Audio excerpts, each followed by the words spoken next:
একটা গুনাহ আছে যেটা খুব ভয়ঙ্কর গুনাহ, আশা করি মনোযোগ দিয়ে শ্রবণ করবেন। একটা গুনাহ আছে খুব ভয়ঙ্কর গুনাহ, মারাত্মক গুনাহ, কিন্তু এটা আমাদের কাছে গুনাহ মনে হয় না। সে গুনার নাম হচ্ছে গীবত, পরনিন্দা, মানুষের নামে বদনাম করা। এটা কেমন গুনাহ জানেন? গুনার পাল্লা তো বাড়ি করবেই করবে, নেক আমল যা আছে সেগুলোকে আস্তে আস্তে খেয়ে ফেলবে। তাহলে নেক আমলও কমাই দিচ্ছে, গুনাহও বাড়াই দিচ্ছে।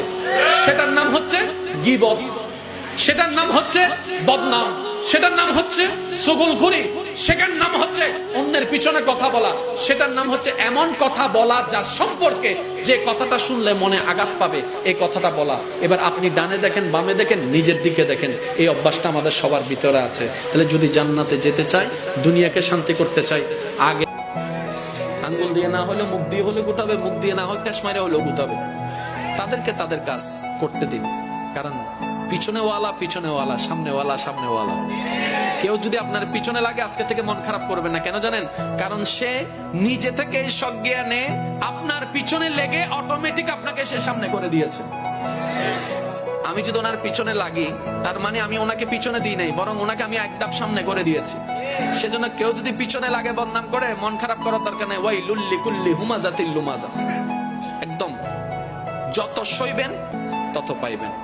পৃথিবীর সমস্ত নিয়ামত আল্লাহ তাআলা রেখেছেন ধৈর্যের গড়ে, আর ধৈর্যের গড়ের তালাটা সহ্যের মাধ্যমে খুলতে হয়, মহব্বতের মাধ্যমে খুলতে হয়, কষ্ট ছাড়া কখনো। তোমাদের কি হয়েছে যে তোমরা আল্লাহর শ্রেষ্ঠত্ব স্বীকার করতে যাচ্ছ না?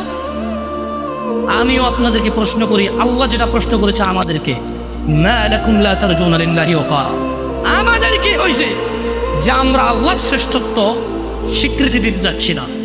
তিনি শ্রেষ্ঠ, ক্ষমা করবে, বৃষ্টি দেবে, সম্পদ দেবে, সন্তান দেবে, মরে গেলে জান্নাত দেবে। ওনার কাছে শুধু ক্ষমা চাইতে হবে, অপরাধ থেকে বিরত থাকতে হবে। তবুও আমরা ওনার শ্রেষ্ঠত্ব ধার ধারতেছি না। আমরা আমি অবাক, মানে তারে আমার বেশি সুন্দর লাগে যে নিজেই চুল বড় করছে সামনে, নিজে ইচ্ছা করে এই ডিজাইন বানাইছেন, আবার নিজেই একটু পর পর এটারে পিছনের দিকে ঠেলে। এরকম বেকুব কেমনে বাজারে ওঠে, রাস্তা তোড়ে, এটা আমার মাথা ধরে। আরে তোর মতো আহাম্মক, তোর মতো বেউকুফ আর কে হইতে পারে বেটা? তুই নিজে বাড়াইলি, আমারে বলেন, তুমি নিজেই বাড়াইলা চুলটা, তো তুমি আবার পিছে ঠেলো কা? আর পিছে ঠেললে সামনে বাড়াইলা কা? কথা বলেন, তোমার ভাত রান্ধে কে? তোমার সাইল জুস হয় কেন? আমি বুঝি না। তোমার ভাত রান্ধে কে? তুমি বেকুবের ভাত রান্ধে কে? এটা কিটা রাখলা? তুমি নিজেই চুল বাড়াইলা, আবার নিজে এটা ধাক্কাও কা? বলেন বলেন, এটা অসুস্থ না?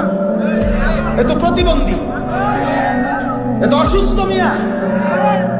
আর তুমি বলো এটার যুক্তি দেখাও, এটা ডিজাইন হয় কেমনে? তোমার একটা আকামের মধ্যে ধরাই দিছে, কোনো কাম নাই, তোমার হাত এটারে কাজে লাগাই দিছে, এটারে শুধু পিছের দিকে। তুমি একবারে কষ্ট করে তাই না দইরা সুপার গ্লু লাগাই দিলেই তার এটা আগে না শুরু। কথা বলেন না, এটা একদম উত্তম না? তাহলে আমার এই পদ্ধতি প্রয়োগ করে দিই, তাহলে নতুন আরো ডিজাইনের সুপার গ্লু ডিজাইন